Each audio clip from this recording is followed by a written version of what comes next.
Okay, so let's get into this whole birthright citizenship debate. It's Yeah. a hot one right now, Yeah. especially with President Trump's executive order, Yeah.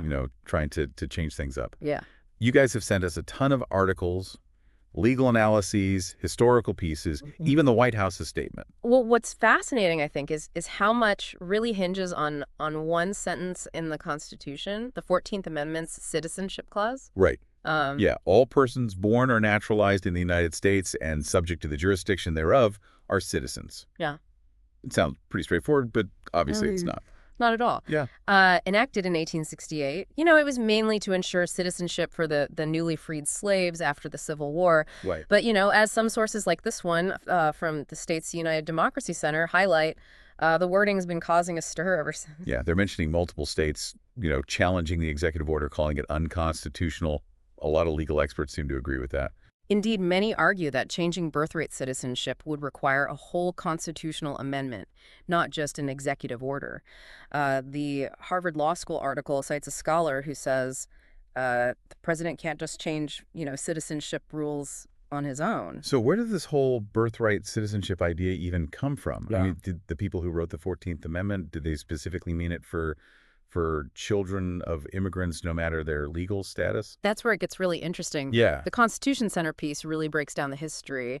The initial focus of the 14th Amendment was on equal citizenship, for Black Americans after the Civil War. Right, but that article also mentions discussions about how it would apply to other groups, Yeah. like the Chinese immigrants that were arriving on the West Coast then. Exactly. And this leads us to this landmark Supreme Court case that really shaped how we see birthright citizenship, Right. U.S. v. Wong Kim Ark in 1898. Yeah, almost every article mentions that case. A man born in San Francisco to Chinese immigrants was denied entry back into the U.S. after a trip to China. Yeah. The Supreme Court ruled in his favor, Right. confirming that being born on U.S. soil usually grants citizenship regardless of the parent's nationality. Sure. And this has been understood to include children of undocumented immigrants, too. Yeah, the Scopes blog article really dives into, the legal arguments there. Yeah. And the court's reasoning really hinged on that phrase, subject to the jurisdiction thereof. Right. They clarified that that phrase was meant to exclude a very, very specific group, like children of foreign diplomats, Right. but not immigrants' children, regardless of their legal status. So for over a century, Wong Kim Ark has been like the foundation of birthright citizenship in the U.S. until President Trump's 2025 executive order. Mm-hmm. The White House statement explains their reasoning. They're saying the 14th Amendment doesn't automatically grant citizenship to everyone born in the U.S., and they specifically exclude children of those who are unlawfully present. They also mention children born to those on temporary visas, like student or tourist visas. And that's exactly what those 22 states are fighting in court. They say the order undermines a long-standing constitutional right and would have terrible consequences, for families and our understanding of what it means to be American. The American Immigration Council article brings up this crucial point. They say getting rid of birthright citizenship would likely need a new constitutional amendment. Yeah, a constitutional amendment is a huge hurdle. It needs a supermajority vote in Congress and ratification by 3/4 of the states. So it seems like President Trump's executive order is facing like an uphill legal battle here. Many say it directly contradicts, the Constitution and legal precedent. Precisely. No. Beyond the legal arguments, though, this boils down to some fundamental questions about what kind of country we want to be. Yeah. The history article explores this, saying birthright citizenship has always been about more than just legal definitions. It's linked to, equality and inclusion, America as a nation built by immigrants. It's crucial to understand that birthright citizenship has really shaped, American society. Yeah, it's meant that generations of children born here, whatever their parents' background, could fully participate in American life. And as that history article highlights, it reflects this long tradition of seeing America as a place where anyone, no matter their origins, can become a citizen and contribute to the nation's fabric. This isn't just some, dry legal debate. This touches on some pretty deep values and beliefs about what it means to be American. Absolutely. And when we look at arguments for and against birthright citizenship, Right. we have to tackle some tough questions about identity, belonging, and America's future. Yeah, let's dive into those arguments because the sources you sent represent like a whole spectrum of viewpoints. It's clearly a hot button issue. It is. And a lot of the debate hinges on how we interpret the 14th Amendment and what its authors truly intended. Right. Some argue, that it promotes equality and inclusion, Right. ensures that anyone born in the U.S. has a chance to be a full member of society, regardless of their ancestry or their parents' immigration status. The States United Democracy Center makes a strong case for this, tying it to those fundamental American values of fairness and opportunity. Yeah, they also argue that, birthright citizenship makes things simpler legally and administratively. Sure. It's easier for people to prove their citizenship, and it helps avoid, bureaucratic headaches. Right. And we can't forget that it aligns with America's history as a nation built by immigrants. This comes up in several sources, including the one from history, which traces how birthright citizenship has shaped our national identity over centuries. Exactly. It reinforces that idea of America as a place where anyone from anywhere can come to build a life and contribute. But on the other side, you have some pretty strong arguments against birthright citizenship. Several sources you provided highlight concerns about the potential to encourage unauthorized immigration. Right. The Constitution Center article, for example, argues that it could incentivize people to come to the U.S. illegally, knowing their children born here would automatically be citizens. Right. And some argue that it strains, resources and social services, Right. since those children as citizens are entitled to benefits. Then there's the argument that it's unfair to those who immigrate legally, going through that lengthy and complex naturalization process. Yeah, why should those following the rules seem to be at a disadvantage compared to those who don't? That's a key question raised by critics. Yeah, and some critics also argue that birthright citizenship as it is now doesn't reflect the original intent of the 14th Amendment. Yeah. They say the writers were focused on granting citizenship to formerly enslaved people, not creating a system that, undocumented immigrants could take advantage of. It's interesting, though, the Scottish blog article digs into the legal precedents that shaped our understanding of birthright citizenship, and they point out that the Supreme Court has consistently interpreted the 14th Amendment quite broadly. Yes, and that's what makes this so complicated. Right. It's not just about what the authors intended back in 1868, Right. but also how legal interpretations and precedents evolved over time. We're seeing a clash between those who see birthright citizenship as a fundamental right to be protected at all costs, Right. and those who see it as a policy that's outdated and even harmful to the country's interests. It feels like we're at a crossroads. Yeah. But before we get into the, potential impacts of the executive order and the future of this debate, I'm curious, where does the U.S. stand globally on birthright citizenship? Are we the only ones doing it this way?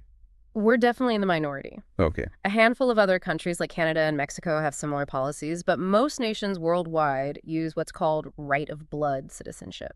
So your citizenship is determined by your parents' citizenship, not your birthplace. Exactly. And critics of birthright citizenship in the U.S. often point to these other countries as examples of a more sensible approach, one that they believe could help curb, unauthorized immigration. Okay, but those who support birthright citizenship argue that it's part of what makes America unique. Right. A symbol of our commitment to equality and opportunity for everyone. They say that even if other countries do things differently, we shouldn't abandon a principle so central to, our history and national identity. Yeah. Okay, so back to this potential crossroads. Yeah. If President Trump's executive order does go through, what would that actually mean for birthright citizenship in the U.S.? What would the impact be? Well, it would definitely be a huge shakeup. The States United Democracy Center, lays out some potential consequences. They say millions of children could end up in this legal limbo, possibly losing access to, crucial social services and benefits. And it would probably trigger, years of legal battles and challenges, maybe even reaching the Supreme Court. Right. If the courts side with the executive order, it could significantly change how we define citizenship in America, with far-reaching consequences for, families, communities, and our national identity. And even if the courts block it, this debate isn't going away anytime soon. I mean, it's too ingrained in our political and social landscape. Right. So let's say someone actually wants to change, birthright citizenship in the U.S. What would it take? Well, as we touched on earlier, most legal experts agree it would require amending the Constitution. And that's no easy feat. No, not at all. Amending the Constitution is a long, complex process. It needs broad agreement, a supermajority vote in both houses of Congress, and then 3/4 of the states have to ratify the amendment. So it's not something that can happen overnight? It's designed that way. Any changes to our founding document, need careful consideration and should reflect a broad national consensus. But there's another more controversial path that some have suggested, having the Supreme Court reinterpret the 14th Amendment. Right. That's a very unlikely scenario. Historically, the court has stuck to precedent, especially on, fundamental rights like birthright citizenship. It's not impossible, right? I mean, if the court's makeup were to change significantly, could they reassess, long-held legal interpretations? Yeah, that possibility is part of what makes this debate around President Trump's executive order so significant. I mean, it's not just about one policy, it's about the very foundation of how we understand citizenship and what it means to be American. Okay, so we've got this legal battle playing out, a potential constitutional crisis brewing, and deep divisions about what it means to be American. Yeah. What are we left with after all of this? Well, I think this debate over birthright citizenship really exposes some deep anxieties and tensions, within American society. It forces us to confront some really fundamental questions. Who belongs here? Who gets to be called American? And what values do we truly prioritize as a nation? Yeah, these are questions without easy answers, and there's no, single solution that will please everyone. But what's striking is how this debate often becomes a stand-in for, larger discussions about immigration, cultural shifts, and the very definition of American identity. It's like the fight over birthright citizenship is a microcosm of those broader struggles, happening across the country. Right. If we connect this to the bigger picture, it's understandable why people get so passionate about it. This touches on, deeply held beliefs about what it means to be a part of this nation. One thing that keeps coming to mind for me is this idea that birthright citizenship is about more than just legal status. It's about belonging. It's about feeling like a full and equal member of society. Yeah, that's a powerful point, and it's often missed in these debates. Yeah. We get so bogged down in the legal arguments, the policy details, the political maneuvering. Right. But at its heart, this is about people's lives, their families, their sense of identity, their place in the world. Yeah, the articles you shared really do a good job of showing the human impact of this debate. Yeah. We hear stories of families who are scared of being torn apart. Right. Children growing up uncertain, unsure of their future in this country. It reminds us that, these aren't just abstract legal concepts. We're talking about real people, real lives, real dreams hanging in the balance. Right. And that's why it's so important to approach this debate, with empathy, a willingness to hear different perspectives, and an understanding of how complex this all is. Right. It's not about right or wrong, but about trying to find a path forward that reflects our values as a nation. It seems like, the core of this debate boils down to what does it truly mean to be an American? Exactly. Is it simply about being born within the U.S. borders, or is there something more, a shared set of values, a commitment to certain ideals? It's fascinating how the sources we're looking at, frame this question in different ways. Some, like the States United Democracy Center, emphasize the inclusive nature of birthright citizenship, saying it's a key part of what makes America a beacon of opportunity. Right. They highlight how it guarantees equal rights and protections for all those born here, no matter their parents' background, creating a society built on fairness and inclusion.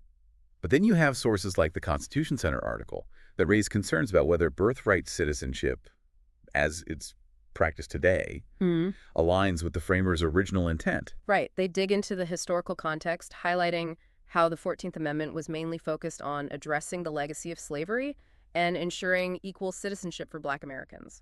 So they question whether extending birthright citizenship to children of undocumented immigrants is a valid interpretation of the amendment's original purpose. And that's where this debate gets really knotty. It's not just about legal interpretation. It's about, deeply held beliefs about national identity, cultural belonging, and what it means to be part of the American fabric. Yeah, I thought it was interesting how the history article connects this debate to broader historical trends.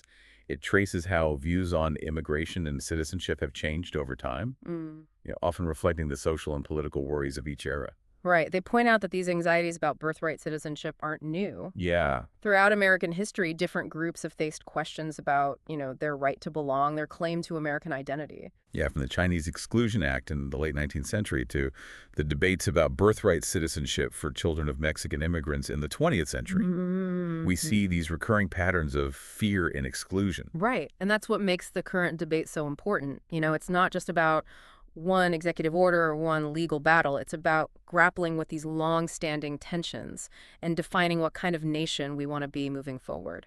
Clearly, there are, strong arguments on both sides of this issue, but regardless of your stance, this deep dive has hopefully given you the knowledge and context to participate in these conversations thoughtfully and informatively. Yeah, because ultimately the question of birthright citizenship goes beyond laws and policies. Yeah. It's about our values, our identity, the very soul of America.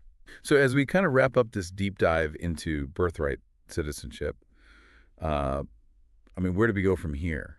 Feels like we've uncovered more questions than answers. Well, in a way, that's the point of a deep dive, isn't it? Yeah. It's about pushing past easy answers and really grappling with the complexities of an issue. And this debate is certainly complex. Absolutely. But it's also incredibly important. The decisions we make about birthright citizenship will have a profound impact, on the future of this country, on who we are as a nation and on what we value. Yeah, you've got to remember, this isn't just a theoretical discussion. This is about real people's lives. As we've seen in these articles, families are being impacted right now by the uncertainty surrounding this issue. Exactly. And that brings me back to something we touched on earlier, this idea that birthright citizenship is about more than just a legal definition. It's about a sense of belonging, a sense of identity, a sense of having a stake in the future of this country. Right. And that sense of belonging can be incredibly powerful. It can shape how people see themselves, how they participate in society, and how they contribute to their communities. Thinking about the history article, it's clear that this isn't just a 21st century problem, This question of who gets to be considered American, who truly belongs, has been a recurring theme throughout our history. It has, and looking back at those historical examples can give us, I think, some valuable perspective on the current debate. We see how fear, prejudice, and political expediency have often shaped, our attitudes towards immigration and citizenship. The Chinese Exclusion Act, the debates over birthright citizenship for children born to Mexican immigrants. Yeah. These examples show us that we've grappled with these issues before. Right. And that the choices we make have lasting consequences. But what's fascinating, though, is that throughout our history, there's also been this counter-narrative, a belief in the promise of America as a land of opportunity, a place where people from all backgrounds can come to build a better life. And birthright citizenship has played a key role in that narrative. Yeah. It's been a symbol of our commitment to equality and inclusivity, a recognition that being American is about more than just where you were born. So as we move forward, we need to ask ourselves, what kind of narrative do we want to shape for the future? Yeah. Do we want to be a country that embraces diversity and welcomes newcomers, or do we want to retreat into, fear and exclusion? These are tough questions, but they're questions we can't afford to ignore. The stakes are simply too high. And that's why it's so important to engage in these conversations, not with anger or hostility, but with a willingness to listen, to learn, and to find common ground. Exactly. Because ultimately, this debate is about more than just birthright citizenship. It's about the kind of society we want to create, the kind of future we want to build for ourselves and for generations to come. So as you continue to explore this issue, I encourage you to stay curious, stay informed, and stay engaged. Don't be afraid to challenge your own assumptions and to consider different perspectives. And remember, this isn't just a political debate. This is about real people, real families, and the future of our nation. Yeah. Let's approach this conversation with the seriousness and the compassion that it deserves. Because at the end of the day, we all have a stake in this. The choices we make today will shape the America of tomorrow. Well said. And that's a great note to end on. Thanks for taking this deep dive with us. Thanks for having me. Keep questioning, keep learning, and keep striving to make this country a more just and equitable place for everyone.